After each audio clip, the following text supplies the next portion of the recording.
평안하셨죠?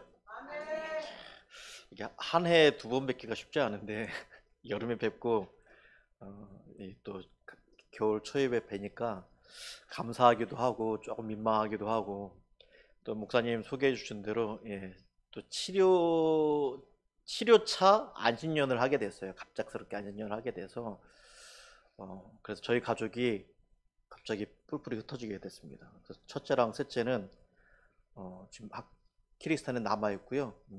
이제 둘째와 함께 저희 가족은 나왔는데 어, 제가 오늘 오면서도 조금 우리 성문교 성도님들께 그에 앞서 오늘 저를 처음 보신 분들도 계실 것 같아서 저는 초등학교 5학년 때부터 성문교회를 다녔습니다. 그래서 저희 모교이기도 하고요. 그래서 여기 저희 어머님도 출석을 하고 계시고 제가 5학년 때부터 저의 흑역사까지 다 아시는 분들이 여기 많이 계십니다. 그래서 언제나 말씀을 전하는 건 두려운 일인데 특별히 서문교회는 조금 더 인간적인 두려움이 많이 앞섭니다. 그래서 이 시간 이제 우리 앉아 계신 분들도요, 내가 앞에 설교자가 아니라 이기루 선교사가 눈에 보이시는 분들 기도하시길 바랍니다. 저희 저희 어머님 두려워하지 마시고 말씀을 대하시길 바랍니다. 또 저희 일부 예배 때는 저희 가족이 없었는데 저희 아내랑 또 생생한 저의 삶의 증인인 저희 아들도 있어서 조금 두렵습니다. 그래서 오늘 말씀을 좀 집중해서 하나님 우리에게 무슨 말씀을 하시는가 좀 집중하기 원하는데 좀 전에 말씀을 이어드리면 이제 수술을 앞두고 나왔는데 먼저 기도해 주시고 물질로 또 마음으로 섬기고 사랑해 주셔서 너무 감사하고요. 근데 제가 올해 50이 됐습니다. 만 50. 근데 요즘 시대로 따지면 이제 절반밖에 안 살았습니다. 그래서 사실 상당히 민망한데 또 이제 뇌수술이라고 하니까 많은 분들이 정말 많이 염려해 주세요. 그리고 저도 간단한 수술이라고 얘기해서 좀 설명을 들었더니 간단한 게 간단한 건 아니더라고요. 이제 또 아무래도 부위가 내다 보니까. 근데 그런 생각이 들었어요. 지금 이 자리에 앉아 계신 분들 중에서도 겉에 티는 안 나지만 얼마나 모진 수년 동안 아니라 수십 년 동안 질병을 갖고 계신 분들도 계실 거고 이게 고통과 아픔에는 사실 이게 상대적이지 않잖아요. 누가 보기에는 저 정도 별거 아니야 해도 그 당사자는 일평생 큰 짐으로 갖고 계신 분들도 계실 텐데 또 많은 지금 연로하신 우리 장로님 권사님들 계시는데 얼마나 몸들이 좋지 않으시겠어요, 사실. 근데 이제 선교사라고 딱 들어와서 수술 앞두고 있으니까 사실 많이 민망하고 죄송합니다. 그리고 한편으로 또 감사합니다. 근데 앞서 목사님께서 말씀해 주셨지만 제 건강과 수술 치료 기도해 주십시오. 기도해 주셔야지 제가 좀 두렵지 않고 수술 잘 받을 것 같은데 이것도 기도해 주셔야 되겠지만 더 앞서서는 이 육신의 질병에 마음을 빼앗기지 않게 하시고 무엇보다도 더 중요한 하나님과의 관계 속에서 정말 새로워지고 하나님이 주시는 은혜를 빼앗기지 않고 제가 선교사 목사 이전에 하나님의 자녀로서 바로 설 수 있도록 저와 저의 가정을 위해서 그것에 집중해서 기도해 주시고요. 그러한 안식년을 통해서 정말 새롭게 육신적으로도 회복돼야 되겠지만 어떻게 회복될지는 사실 몰라요. 드라마틱하게 완전히 깨끗하게 회복될지 계속 또 약을 먹어야 될지 그건 아무도 모릅니다. 근데 그것에 그 마음 빼앗기는 것이 아니라 하나님이 인도하시는 대로 이렇든 저렇든 주님을 정말 사랑하는 자리 그런 선교사가 될 수 있도록 기도해 주셨으면 좋겠습니다. 그리고 오늘 이제 말씀에 집중하고 보기를 원하는데 읽은 말씀은 우리가 너무 잘 아는 베드로의 친한 고역입니다. 주는 그리스도시요 살아계신 하나님의 아들입니다. 좀 교회 문턱을 그래도 조금 드나드신 분들은 이 말씀 대부분 아시죠? 모르지 않죠? 간혹 암송까지는 모르겠고 떠듬떠듬 하실 수는 있지 모르겠지만 웬만한 분들은 다 아실 거예요. 주는 그리스도시요 살아계신 하나님의 아들입니다. 베드로는 이렇게 고백했어요. 근데 이제 저와 우리 성도님들은 어떤 고백들을 갖고 계세요? 예수님이 베드로에게 제자들에게 물으셨던 것처럼 세상 사람들은 이러이러한 예수님을 향한 고백 혹은 말들이 있는데 너희는 어떠하냐? 그래서 아마 이제 여기 앉아 계신 분들도 제가 개개인을 다는 모르지만 뭐 짧게는 예수 믿은 지 교회 출석한 지 수개월 되신 분도 있을 수 있고 길게는 제 인생보다도 더 기신 분들도 있으실 텐데 어떠한 고백들을 갖고 계신지 한번 그러한 질문과 되새김 이런 마음을 가지고 오늘 좀 말씀을 봤으면 좋겠는데요. 제가 2달 전에 일부 예배 때는 저 혼자 오지 않고 큰 지원군을 데리고 왔습니다. 저희 큰아들이었는데 일부 예배 때, 그러니까 여름에 일부 예배 때 기타를 치고 특송을 했습니다. 특별히 일부 예배 때는 시온 성가대도 있지 않고, 그래서 오늘은 큰아들이 지금 키르기즈에 있는 관계로 그 곡을 녹음을 했거든요, 찬양을. 그래서 일부 예배 때 들려드렸습니다. 그래서 2부 예배 때는 시온 성가대도 있고 해서 제가 그 생각을 하지 못했는데 목사님이 준비해 놓으셨대요.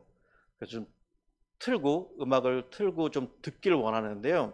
제목이 삭개오의 고백입니다. 이번 여름에 나와서 성문교회를 오기 전에 제가 다른 교회에서 이제 선교 보고를 할 때 저희 아들이 저의 보고를 듣고 그때 지은 곡이래요. 그래서 본인이 이제 삭개오의 내용을 바탕으로 썼는데 들어보니까 삭개오의 고백이라기보다는 본인의 고백 같아요. 그래서 오늘의 이제 말씀 내용하고도 좀 연관도 있고 하니까 시간이 많지는 않지만 한번 듣겠습니다. 근데 가사에 좀 집중하시길 바랍니다. 가수가 부른 거 아니고요. 제 아들이 부른 건데 한번 가사를 좀 묵상하면서 하나님께 영광 돌리겠습니다.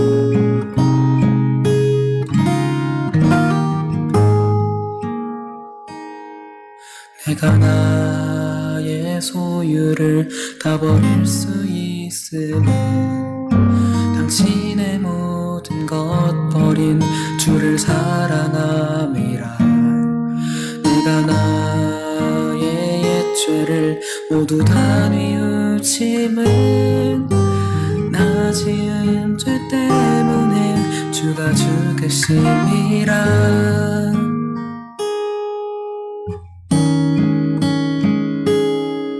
내가 나의 소유를 다 버릴 수 있으면 당신의 모든 것 버린 주를 사랑함이라. 내가 나의 옛 죄를 모두 다 뉘우침은 나 지은 죄 때문에 주가 죽으심이라. 주여 보소서 날 보소서 내가 주를 찾습니다. 내가 높은 곳에 섰는데 주는 여기 없네요. 주여 보소서 날 보소서 나는 이리 작은 자입니다. 나는 잃어버린 양이니 나를 구원하소서. 속히 내려오라 하시니 내가 지금 내려가 나의 주님을 즐겁게 영접하리. 내게 내려오라 하시니 내가 지금 내려가 나의 주님을 내 집에 영접하리.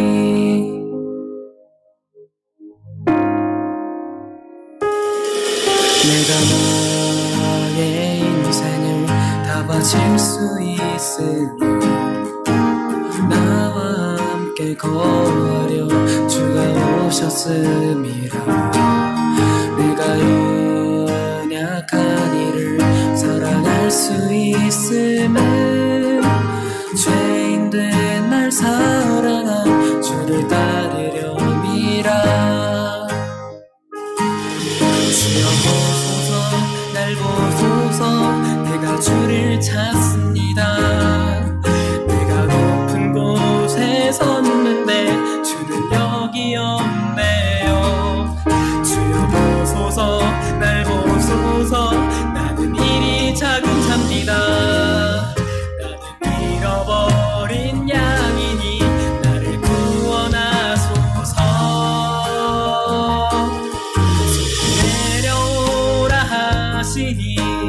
내가 지금 내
아멘. 네, 하나님께 영광의 박수 올려드리겠습니다. 네, 가사에 집중하라고 중간에 방송 상태가 저기 유튜브 채널이 있습니다.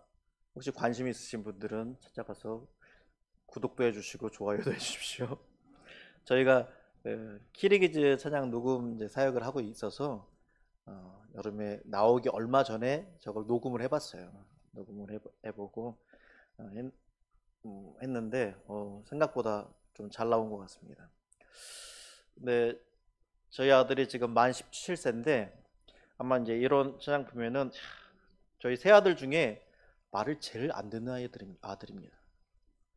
나름 사고도 제일 많이 치고 제일 혼나고, 그래서 저희 그 동생들 입장에서는 저런 형이 그래서 여기 이제 둘째가 와 있지만 제일 적나라한 형의 모습을 잘 아는, 그래도 이제 그런 아들이 이런 곡을 또 하나님 은혜 받아서 썼더라고요.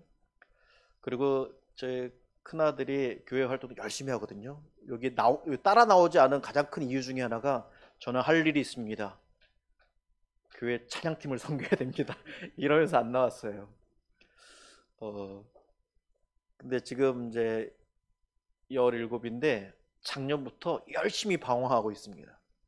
이 곡을 썼던 여름의 시점이 제일 방황의 극치가 올라가서 괴로워하던 그런 때입니다. 그리고 그 방황은 지금도 끝나지 않은 것 같아요. 근데 우리 여러 어르신들, 권사님들, 장로님들 잘 아시겠지만 저도 돌이켜보면은 중3, 고1 때 우리 성문교에서 한창 열심히 중고등부를 또 섬기고 신앙생활을 할 때 저도 치열하게 방황했던 기억이 있습니다. 그 지금이 되돌이켜보면은 그때 그 시간들이 지금의 저희 신앙의 자산이 아닌가 그런 생각도 해보게 되는데, 제 아들도 이제 열심히 지금 방황하는 이 시간이 그 인생 속에서는 아주 귀한 걸음이 될 것 같아서 안타깝기도 하지만 또 감사와 기쁨이 또 있습니다. 본인의 이런 신앙 고백이 나중에 또 커서 어떠한 그 고백을 되돌아보며 어떠한 고백을 할 수 있을까 한번 좀 아비로서 또 한번 생각해 보게 되더라고요. 오늘 읽은 본문 말씀은 베드로의 신앙 고백이죠. 베드로의 신앙 고백은 우리 너무 잘 아는 대로 주는 그리스도시요. 무슨 의미죠? 예수님 당신은 우리 구원자입니다. 정확히 얘기하면은 생략되어 있지만 우리를 죄에서 건지실 구원자입니다. 죄에서 건지실. 이거 너무 명확히 기억하십시오. 그 다음에 살아계신 하나님의 아들이십니다. 이 고백을 했던 장소는 빌립보라는 동네에서 했습니다. 그 동네가 어떤 곳이냐면 휴양지였어요. 그리고 그 휴양지의 배경은 어떠냐면 이제 물 좋고 산 좋고 이런 곳이지만 그 당시에 여러 신전들을 섬기던 곳입니다. 그리고 그 신전들 중에서는 이제 시저의 신전도 있습니다. 시저가 누구죠? 황제. 자칭 그때 하나님의 아들이라 일컬음을 받는 그런 황제였어요. 당시에는 우리는 지금 그 느낌이 사실 크게 살지 않는데 당시 2000년 전 로마의 통치하에 있던 이 이스라엘 사람들, 유대인의 입장에서는요, 얼마나 그게 현실감 있게 와닿았을까요? 실제 황제가 우리의 왕이다 이거 아니죠. 물론 그들은 하나님의 왕 되심을 압니다. 그러나 그 환경과 그 배경 속에서 그 앞에서 저 황제가 아니라 당신이 하나님의 아들입니다라고 고백한다는 것은 결코 쉽지 않은 고백이죠. 어떤 면에서는 조금 과장하자면 목숨을 내놓고 하는 고백일 수 있습니다.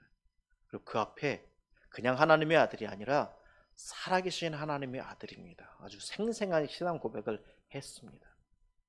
그리고 예수님 그렇게 말씀하시잖아요. 야, 너 복되다. 근데 그건 네가 알게 한 게 아니야. 아버지께서 너를 알게 하셨어. 아멘. 우리 다 이런 고백들을 하셨죠? 네. 근데 우리가 그 고백을 할 수 있는 이유는 예수님의 말씀처럼 우리가 신앙적인 경험이나 믿음이 대단해서가 아니라 주의 은혜로 그런 고백을 할 수 있었습니다. 예수님 그렇게 말씀하신 이후에 우리가 읽지는 않았지만 그 후에 보면 뭐라고 말씀하시냐면 내가 이 반석 위에 너의 그 고백, 그 믿음 위에 교회를 세울 거야. 내 교회를 세울 텐데 내 교회는 음부의 권세가 이기지 못하는 교회야. 이렇게 말씀하세요. 제가 지금 짧게 말씀드리는 이 내용 속에 내용을 가지고 제가 키르기즈에서 열심히 사역하고 있습니다. 특별히 키르기즈 성도들 또 목회자들과 만나서 뭐 1대1을 통해서 또 세미나를 통해서 열심히 하자면 일종의 교회론을 같이 나누고 있고요. 이걸 통해서 교회가 무엇이냐의 내용을 이 말씀을 통해서 나눠요. 교회라면 바른 신앙 고백이 있어야 된다. 이 신앙 고백 가운데 예수가 누구인지에 대한 바른 신앙 고백이 없다면 예수가 하나님의 아들 구원자가 아닌 그저 우리의 마음을 위로해 주시는 분이나 흔히들 말해서 선지자의 한 분이나 이슬람 사람들은 선지자의 하나라고 인정합니다. 예수를 인정하는데 그냥 구원자, 메시아, 하나님의 아들이 아니라 선지자 중에 한 사람, 좀 위대한 선지자 이렇게 인정하죠. 그러나 그건 바른 신앙 고백은 아닙니다. 바르지 않은 여러 신앙 고백 많잖아요. 근데 교회라면 바른 신앙 고백을 해야 합니다. 그리고 또 하나, 교회라면 바른 주인의식이 있어야 합니다. 누구의 교회요? 예수 그리스도의 교회. 우리 성문교회 설립 때부터 계셨던 분들 계실 텐데 설립자의 교회가 아니고요, 원로 목사님의 교회도 아니고 장로님들의 교회가 아닙니다. 내가 열심히 봉사하고 이 교회 지분이 내가 많어 내 교회 결코 아니죠. 그리스도의 교회입니다. 그리고 우리의 주인은 왕 되신 분은 여호와 하나님이심을 분명히 우리는 고백해야 합니다.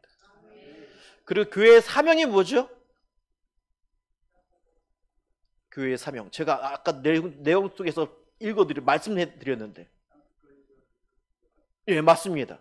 그러나 오늘 본문 마태복음 16장에서 제가 언급한 말씀의 표현을 빌리자면 음부의 권세가 이기지 못하리라. 음부의 권세를 이기는 것이 교회의 사명입니다. 음부에 갇혀있는 이들에게 건지고, 교회의 역할은요, 어떤 면에서는 지금 상당히 전투적인 용어로 표현이 되었어요. 싸움. 예수 그리스도가 그 싸움을 위해서 교회를 대리자로 세웠다는 의미입니다. 그래서 교회가 그냥 친목 모임 혹은 위로받는 모임 혹은 그냥 교회의 사명 가운데 여러 일들 속에서 그냥 복음 전하는 일, 그 정도의 무게가 아니라 교회의 기본적인 사명 자체가 복음을 전하고 전할 뿐 아니라 우리 모든 성도님들의 삶을 통하여서 이 세상의 악한 사단의 권세들을 이기는, 승리케 하는 그 사명을 우리에게 주셨다는 것을 기억하시길 바랍니다. 그리고 그거는 우리 다 제껴두고 우리 싸움터로 가자가 아니라 우리의 모든 삶의 영역에서 교회가 교회로 서야 함을 이야기합니다. 자, 이 내용 가지고 제가 키르기즈에서 주로 키르기즈 목사님들, 우리 또 성도들하고 나누고 가르치고 함께 살아내려고 노력하고 있습니다. 벌써 키르기즈도요, 교회가 많이 병들었어요. 한국 교회도 좀 병든 것 같지 않습니까? 네. 우리 성문교회는 많이 건강하신가요? 상당히 용기가 있으십니다. 사실 좀 두렵지 않을까요? 이게 우리 성문교회 이렇게 하면 좀 괜찮을 수 있어요. 근데 이게 나에게 적용하면 어떻습니까? 사실 내가 성문교회잖아요. 그리스도의 교회고 내가 우리의 믿는 사람들의 모임이니까. 우리 개개인을 볼 때는 사실 좀 많이 두렵기도 하고, 교회를 딱 봤을 때도 교회를 생각한다면 우리 교회가 이 땅에 이 약수터에 세워진 이후에 얼마나 주의 사명을 감당했을까. 오늘 표현대로 하면 음부의 권세를 얼마나 우리 이기는데 사용되어지고 그러고 있을까. 음부의 권세를 이기기는커녕 오늘 발등에 불 떨어진 내 삶도 겨우겨우 살아가고 있는 건 아닌가. 이런 도전들, 유혹들이 있지 않습니까? 그럼에도 불구하고 성경은 교회를 향해서 그렇게 말합니다. 그리고 이 말씀을 기준으로 먼저는 좀 진단해 봐야 되겠죠. 조금 전에 언급드렸듯이 나와 내 삶, 내 가정, 그리고 우리의 교회, 더 나아가서는 지금 이 땅의 사회도 바라볼 수 있어야 하겠죠. 키르기즈 교회도 키르기즈 목사님들하고 이야기하면은 우리 많이 병들었다고 고백합니다. 벌써 목회자들이 주의 말씀을 전하기보다는 자신의 경험과 생각들을 전하고 물질과 많은 것들, 명예, 벌써 목이 곧았어, 이런 이야기들을요 스스로들 하고 있어요. 그래서 저희가 이 말씀들을 나누면서 얼마나 은혜가 있는지 몰라요. 왜? 말씀을 나눌수록 첫째는 조금 좌절 비슷한 걸 합니다. 우리가 이 정도로 심각하게 병들었구나. 근데 그 다음은 말씀이 우리를 살리십니다. 우리를 책망하거나 정죄하기 위한 말씀이 아니라 우리로 하여금 여전히 우리 모습이 그럼에도 불구하고 우리를 사랑하시는 그 주님을 말씀을 통해서 발견하게 됩니다. 그래서 소망이 있고, 우리의 힘과 능력으로 이것들을 헤쳐나가시는 것이 아니라, 왜요? 우리의 주인은 우리가 아니잖아요. 나와 우리 교회의 주인은 예수 그리스도이십니다. 망해도 주님이 망하고 승해도 이겨도 주님이 승하는 겁니다. 맞죠?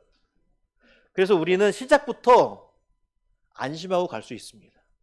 우리는 실패할 거야, 패할 거야, 이런 염려를 하지 않아도 됩니다. 왜? 그거는 주님의 소관이기 때문에 그렇습니다. 우리가 말씀 통해서 이렇게 알듯이, 우리가 지역교회, 예를 들어 조금 과한 예를 들어 죄송합니다, 성문교회는 문 닫을 수 있을까요, 없을까요? 영원히 문 닫지 않길 바라지만 문 닫을 수도 있어요. 이런 성문교회, 상도교회, 이런 지역교회, 장성교회 문 닫을 수 있어요. 그러나 그리스도의 몸된 교회는요 결코 문 닫지 않고요, 결코 패하지 않고 영원한다는 것을 말씀이 증거하고 있습니다. 그 사실을 믿으셔야 돼요. 그리고 우리의 초점은 눈에 보이는 성문교회가 아니라 하나님의 교회, 그리스도께 이 땅에 세우신 영원한 하나님의 교회에 우리의 초점이 가야 할 것이고요, 그 일을 위해서 한 걸음 한 걸음 우리의 교회의 성문교회의 사명도 그 일을 위해서, 우리 개개인의 삶도 그 방향으로 우리가 초점을 맞춰야 하는 것이 분명합니다. 주일 아침에는 시간이 많지 않아서 짧게 전해야 되는데요, 이 말씀을 좀 나누고 싶은데, 우리 어르신들 과거와 비교하면 지금 좀 살만해지지 않으셨나요? 경제적으로나 여러 환경 속에서나 별 동의가 안 되시나요? 또 아마 이제 20대 이하는 과거를 하면 언제를 말하는 건지 잘 모르실 거예요. 저희 큰아들도 17세인데 저도 찬양 드리면서 옛죄를 얼마나 지었길래 그런 생각도 하게 되는데, 근데 일단 저의 경우, 제 삶을 이렇게 되돌아봤을 때, 저의 초등학생, 중고등학생, 성문교회가 저 위에 산 위에 있을 때만 하더라도요, 진짜 여러모로 환경들이 열악했던 것 같아요. 근데 지금 이제 키르기스탄에 나가서 외국에 있다 보니까 가끔 한국을 들어오면 놀랄 때가 많습니다. 이렇게 많이 달라졌구나. 경제적으로나 여러 세계적인 위상이나 진짜 놀랍습니다. 그래서 지금 시대가 AI를 이야기하는 시대이고, 엊그제 누리호가 성공했다고 하잖아요. 우주선을 쌓아 올리고 이런 시대를 지금 살고 있습니다. 제가 어렸을 때만 하더라도 그거는 만화 속, 영화 속의 이야기였거든요. 누구는 이제 몇십 년 후에 이런 일이 일어날 거야 예견했는지 모르겠지만, 저 같은 경우는 전혀 상상의 영역이 아니었어요. 근데 어느 순간 스마트폰이라는 게 생기고 세계가 빠른 속도로 바뀌어가고 있더라고요. 이런 시대를 우리가 살고 있습니다. 근데 오늘 제가 오면서 노량진역에서 마을버스를 갈아타려고 노량진역 위에서 딱 나오는데요, 갑자기 찌른내가 확 나더라고요. 제 상상이 아니라 실제 찌른내가 확 나더라고요. 새벽에 비가 좀 와서 이 냄새가 더 퍼지는 건지 어쩐 건지 모르겠어요. 근데 제가 문득 들었던 생각은, 노량진 역사를 딱 나오면서 그 여의도와 이제 빌딩 높잖아요. 근데 그 냄새를 딱 맡으면서, 맞아, 지금 키르기즈도 빨리 변화하고 있거든요. 놀랍게 경제 속도가. 그래서 삶의 여건이 많이 좋아졌는데 여전히 흔히 말하는 어렵게 살아가는 사람들 여전히 있잖아. 그런 생각이 문득 들더라고요. 여전히 경제적인 것든 건강이든 또 다른 관계든, 그러니까 모든 영역에서 삶의 많은 부분을 고통을 당하면서 힘들게 살아가는 분들도 여전히 있잖아요. 어떤 면에서는 여전히라기보다 더 그 격차가 크기 때문에 상대적으로 더 큰 박탈감과 더 어려움을 겪게 되는 게 맞는 것 같아요. 예전에는 뭐 작은 돈 없는 게 작은 돈만 있어도 큰 만족감이 있었는데 지금은 웬만큼 돈을 갖고 있어도 만족감이 상대적으로 덜하잖아요. 왜? 부자 되고 너무 많으니까. 지금 우리가 그런 시대를 살고 있습니다. 근데 그런 시대 속에서 저희 키르기즈에서도 우리 목사님들하고도 키르기즈도 빠르게 그 속도로 가고 있거든요. 키르기즈는 2025년과 전 세계의 2025년과 제 생각에 한국의 60년대, 70년대 공존하고 있는 것 같아요. 그래서 그 사람들이 느끼는 건 어떨까? 근데 그런 시대에 가령 많이 가진 자들, 부한 자들, 명예를 가진 자들에게는 예수 복음을 전한다는 게 어떤 것일까? 그들에게 있어서 복음은. 또 반면에 연약한 자들, 없는 자들, 경제적으로 힘들고 건강이나 모든 면에서 고통당하는 자들에게는 이 예수 복음 이게 어떻게 들릴까? 그런 시대기에 어쩌면 자연스럽게 지금 이 교회 안에, 한국 교회 안에서 젊은이들이 세상을 향해 나가고 많은 이들이 세상을 향해 나가는 것이 어떤 면에서는 자연스러울 수 있겠다라는 생각을 해보게 됩니다. 왜요? 예전에 우리가 예배드리는 그 하나님이 진짜 나를 구원하시는 주로 와닿았거든요. 나의 왕으로 와닿았거든요. 근데 점점 얼마 전까지는 좀 우기고 살았는데 점점 이 시대에 우길 거리가 별로 없어요. 진짜 세상에서 말하는 돈이 무엇이 더 성경에서 말하는 예수 그리스도보다 좀 더 세 보이거든요. 제가 표현을 이렇게 했는데 좀 느낌이 공감이 되십니까? 이런 시대에 저와 여러분들은 이 자리에 왜 있죠? 우리는 그 하나님을 미련해 보이는 이 모습, 신앙을 갖고 그 하나님을 예배하고자 이 자리에 모였습니다. 어쩌면 미련해 보이고 조롱거리가 되어 있는 신앙인의 모습으로. 이럴 때 전하기는커녕 음부의 권세를 이기기는커녕 내 신앙을 지키기도 급급한 시대가 아닌가? 이 시대에 그래 나는 어떻게 내 신앙을 지킬 수 있을지 몰라. 내 자녀에게는 다음 세대에게는 어떻게 이 신앙을 물려줄 수 있을까? 심각한 고민을 사실 우리는 해야 합니다. 시편 말씀 제가 한번 좀 읽기를 원하는데요.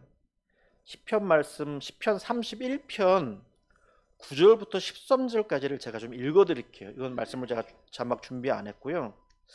눈 감고 들으셔도 되고 찾아서 같이 눈과 귀로 묵상하시면서 보셔도 돼요. 시편 31편 9절입니다.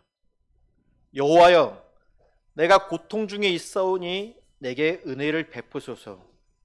내가 근심 때문에 눈과 영혼과 몸이 쇠하였나이다.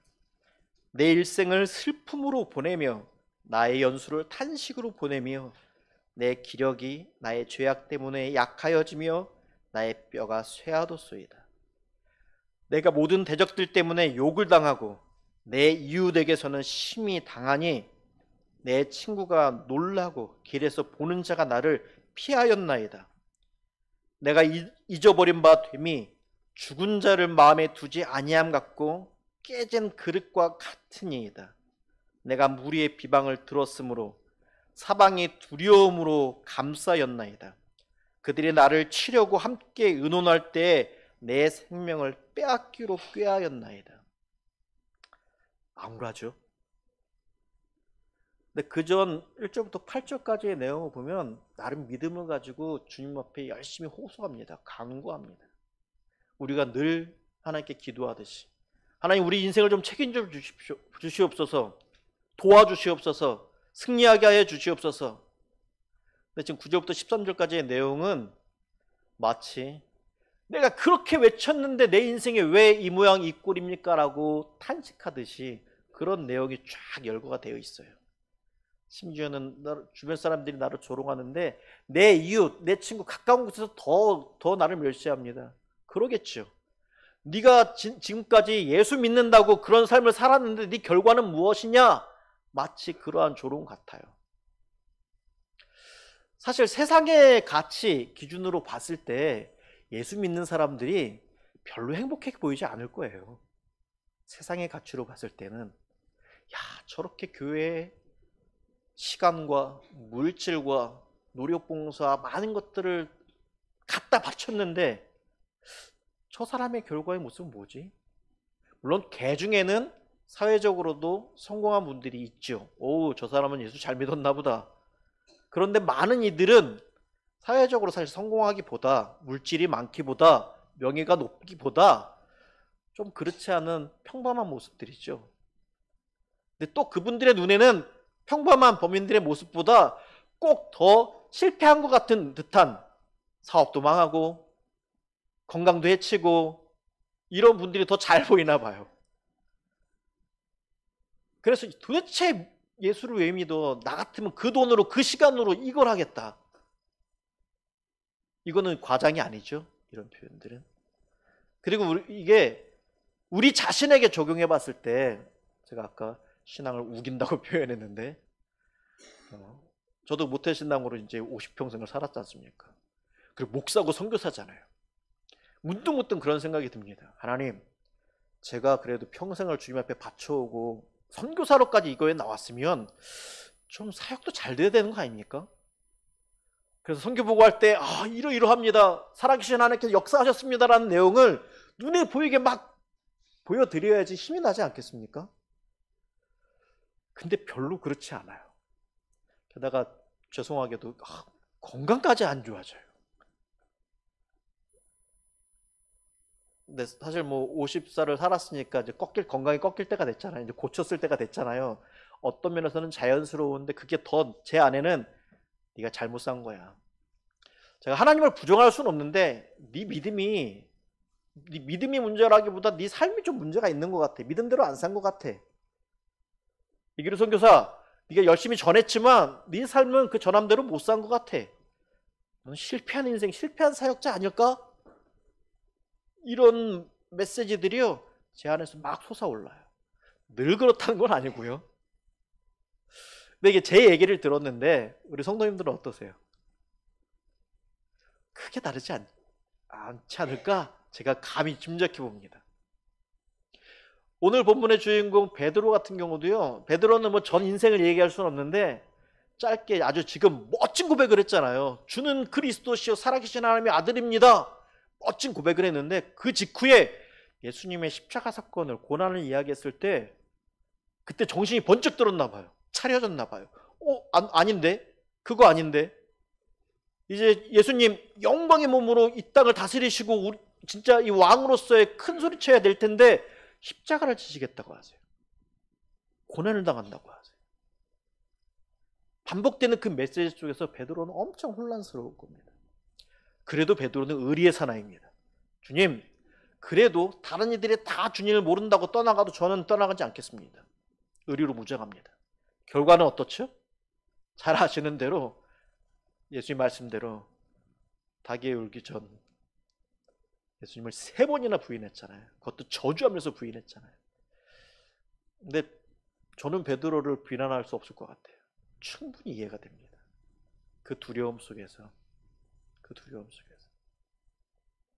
이게 우리의 보통의 삶의 모습이에요. 그래서 지금 우리가 수년, 수십 년을 신앙생활을 해왔지만 우리의 여정을 쫙 파노라마처럼 펼쳐본다면 그 가운데 얼마나 많은 고난이 있고 풍파가 있고 굴곡이 있었을까요?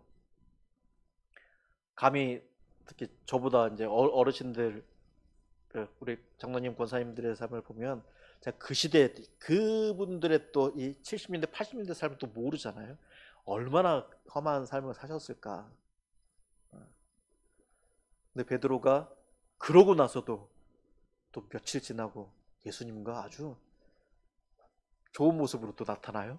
예수님이 지금도 저는 저에게 2가지 상상을 하는데 예수님이 진지하게 베드로야 네가 나를 사랑하느냐고 진지하게도 물어보셨을 것 같고, 이 진지함보다 야, 네가 그러고 나 사랑하는 건 맞아? 이런 반농담으로 물으셨을 것도 같아요. 근데 그 다음에 베드로의 대답은 야, 내가 이 사명 감당하겠습니다. 이제 배신하지 않겠습니다. 그게 아니라 내가 주님을 사랑하는 거 주님이 잘 아십니다. 사랑한다라는 고백으로 내용이 좀 바뀌죠. 조금 전에 읽은 시편 31편의 내용은요, 좀 전에 읽은 그 내용만 보면 실패한 인생, 마치 하나님은 없다 하는 것처럼 죽은 인생과 같은 그런 모습인데요. 직후에 14절을 한번 띄워봐 주시겠어요? 14절에 뭐라고 말씀하냐면, 여호와여, 함께 읽을까요? 시작.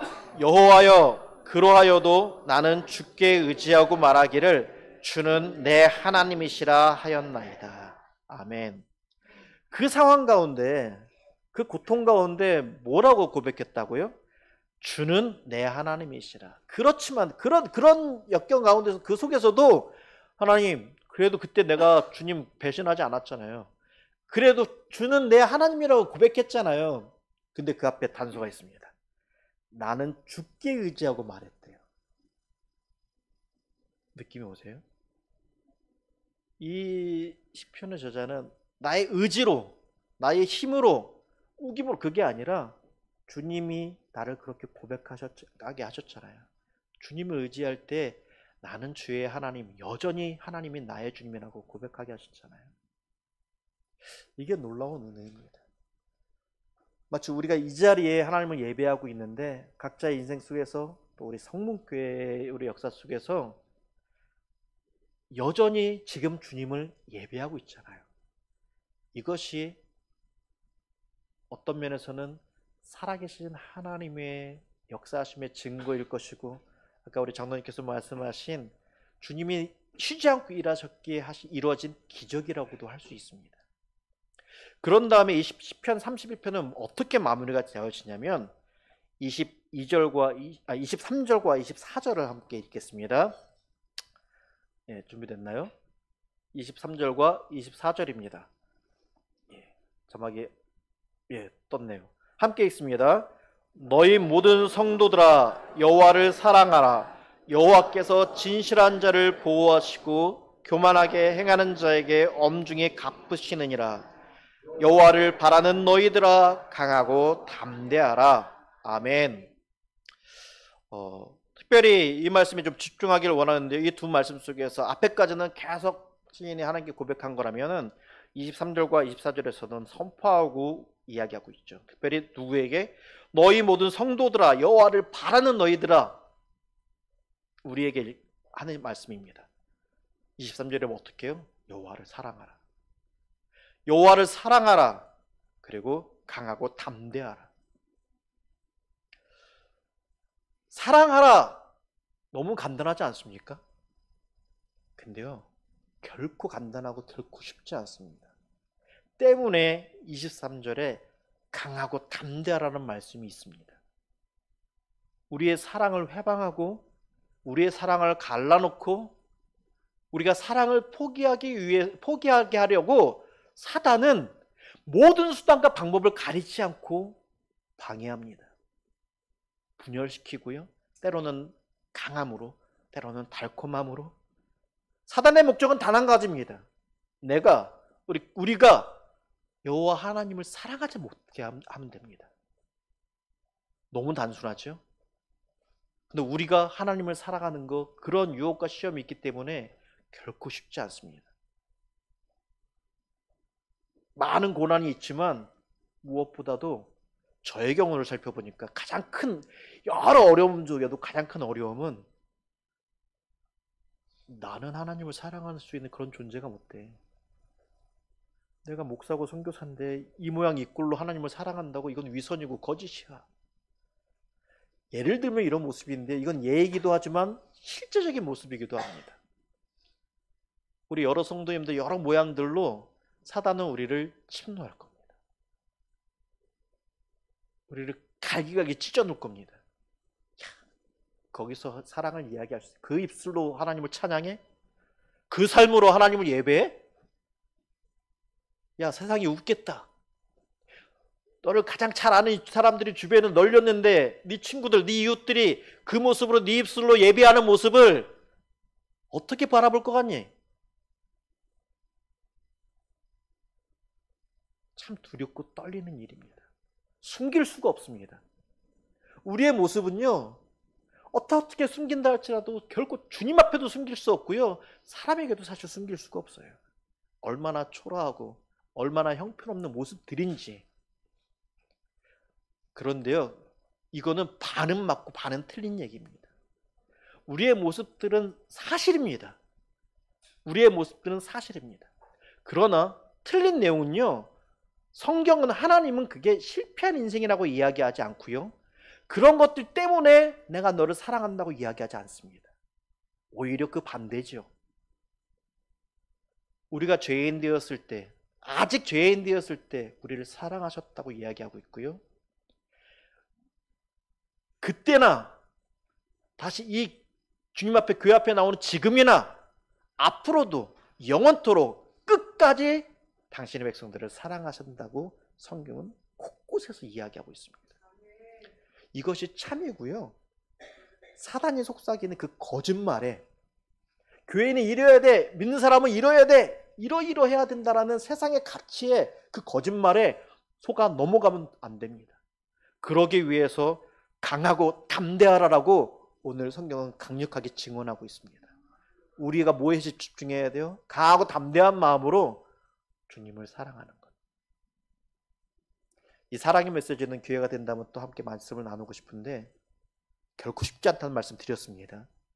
그러나 너무너무 쉽기도 합니다. 왜요?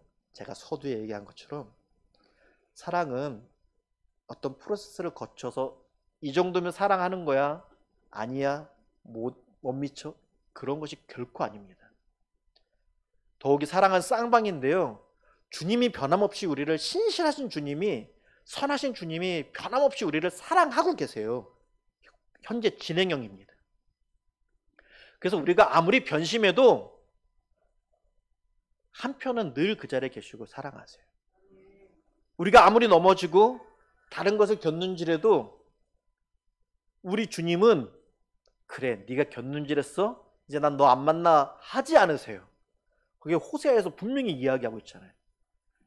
우리는 어떻게 우리가 다시 주님 앞에 돌아갈 수 있어? 며칠 후에 베드로를 먹이시잖아요. 지금 우리 여기 앉아 계신 분들 지금까지 신앙의 여정이 탄탄했습니까?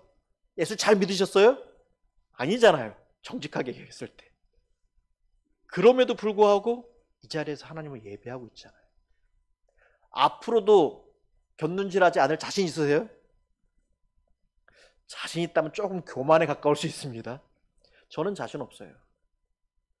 그러나 이 말씀의 고백처럼 주께 의지하오니, 나는 자신 없지만 나를 사랑하시는 주님은 붙잡고 계세요.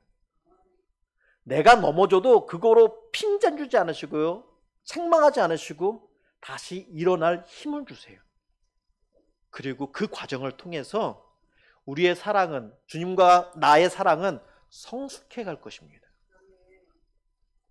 이건 진행형임을 믿으시고요, 안심하시길 바랍니다. 사단의 음성에 속지 마시고 주님을 사랑, 더욱 사랑, 그리고 그 사랑의 향기는요 드러나게 되어 있습니다. 그 사랑의 향기는 전해지게 되어 있습니다. 그것이 건강한 사랑의 관계 속에서 그 다음은 주님이 일하십니다. 그 안심 속에서 믿고 오늘 말씀처럼 여호와를 사랑하라, 강하고 담대하라, 이 말씀 속에서 강하고 담대하는 우리 모두가 되기를 간절히 소망합니다. 기도하겠습니다. 주님 감사합니다. 주님, 우리를 사랑하여 주셔서 얼마나 감사한지요. 그리고 우리를 주님의 사랑할 수 있는 자리로 불러주셔서 얼마나 감사한지요. 하나님, 그러나 다시금 고백하는 것은 우리는 연약합니다. 세상의 유혹과 사단의 거짓에 너무나도 연약한 모습으로 서 있습니다. 하나님, 그러나 오늘도 말씀에 의지하여서 강하고 담대하라 하셨을진데 주님 주시는 힘으로 강하고 담대하게 하소서.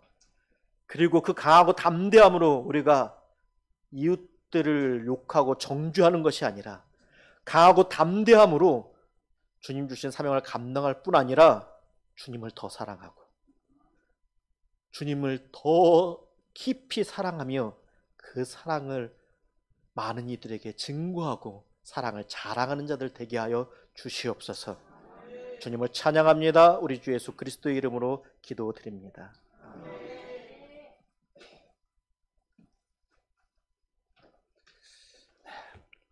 귀한 말씀 감사합니다.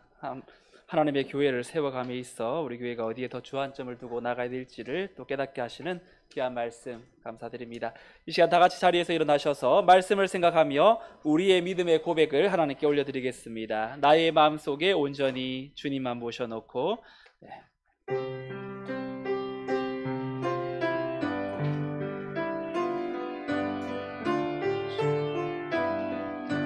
조금 빠르게 하지요. 나의 마음속엔 온전히 주님만 모셔놓고 나의 정성을 다하여 주를 섬기리. 나 기쁠 때나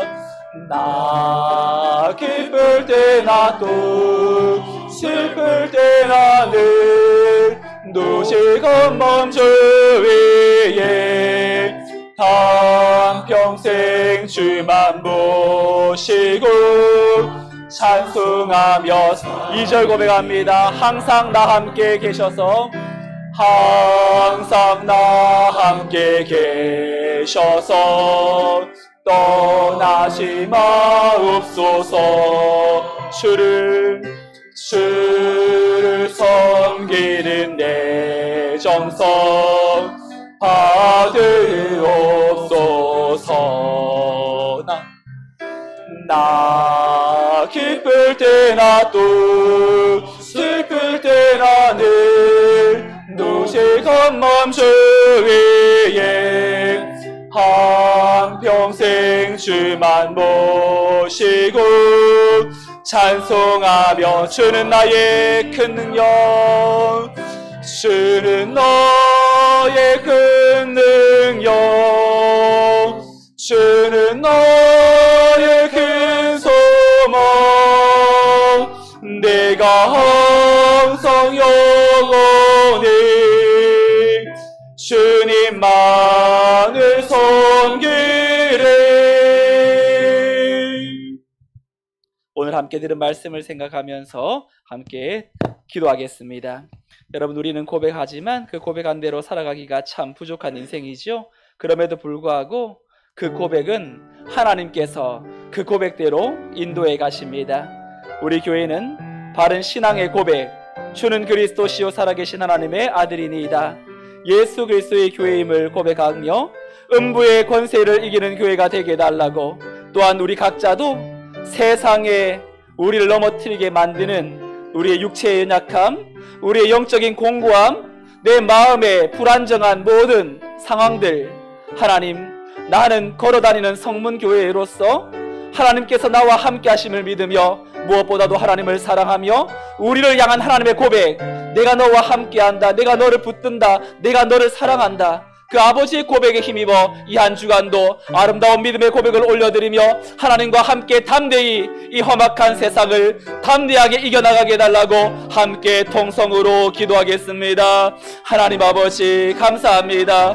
하나님을 향한 그 놀라운 고백과 은혜가 우리 안에 있기를 소망합니다.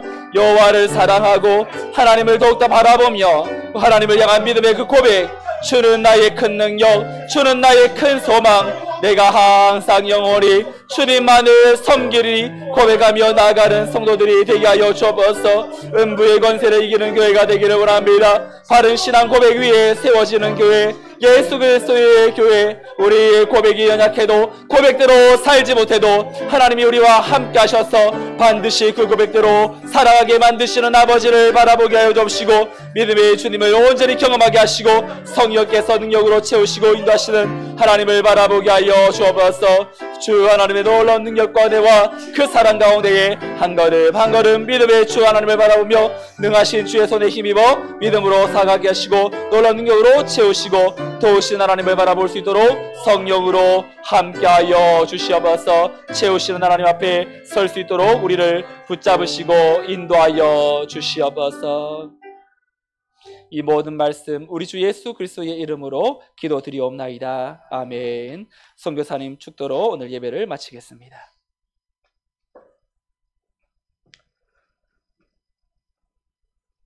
아버지요,